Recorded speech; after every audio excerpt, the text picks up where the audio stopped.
আসসালামাইকুম। তো আশা করছি সকলেই ভালো আছেন। তো আজকে 10টা শর্ট চ্যানেল নিয়ে কথা বলবো। 10টা শর্ট চ্যানেল মনিটাইজ হবে না। এই 10টা চ্যানেলের মধ্যে কোনো একটা চ্যানেলে যদি কাজ করে থাকেন, ভিডিও আপলোড করে থাকেন, তাহলে কষ্টগুলো আপনার সফল হবে না। একটা সময় গিয়ে দেখবেন রিচ কন্টেন্ট কপিরাইট চলে এসেছে, আপনার চ্যানেলটা মনিটাইজ হচ্ছে না। আজকে আমি 10টা শর্ট ইউটিউব চ্যানেল নিয়ে আলোচনা করবো। আজকে আমি দেখছি প্রায় নতুন ইউটিউবারে কোনো কিছু বুঝে না বুঝে ভিডিও আপলোড করতে আছে, পরিশ্রম করছে, কিন্তু সে বুঝতে পারছে না যে তার ভিডিওগুলো পরে মনিটাইজ হবে কিনা। তো আজকের এই ভিডিওটা যদি আপনারা না দেখে যান, তাহলে পরবর্তীতে গিয়ে কিন্তু কি করবে জানেন, ভুলে হালুয়া হবে। কোনো এক সময় গিয়ে দেখবেন আপনার চ্যানেলটা মনিটাইজ হচ্ছে না, তাই এই ভিডিওটার কথা আপনাদের মনে পড়ে যাবে। তো আজকে আমি 1 নম্বর চ্যানেলটা নিয়ে কথা বলবো। অন্যের ভিডিও ডাউনলোড করে আপনি ইউটিউবে আপলোড করে দিলেন, সেই চ্যানেলে কোনো মনিটাইজ হবে না। নাম্বার 2, অন্যের এআই দ্বারা ভিডিও বানাতে করে ইউটিউবে আপলোড করে দিলেন, চ্যানেল মনিটাইজ হবে না।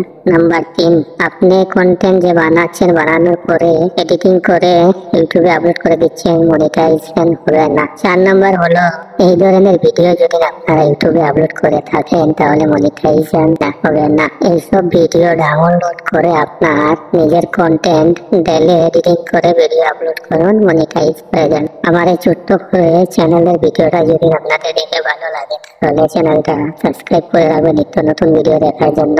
আর প্লিজ বন্ধুরা, ভিডিওতে একটা লাইক কমেন্ট শেয়ার মারে দেবেন। এরকম এআই চ্যানেল হাজারো আছে, কিন্তু এরা রাতভর কষ্ট করে পরিশ্রম করে ভিডিও বানাচ্ছে, এরপরে কিন্তু চ্যানেলে মনিটাইজেশন অন করতে পারছে না। তো বলবো, আমি ইচ্ছা কথাই বলবো, কন্টেন্ট দিয়ে বুঝে ভিডিও এডিটিং করে কাজ করেন, একদিন দেখবেন একটা ভিডিও হয়তো আপনার ভাইরাল হয়েছে।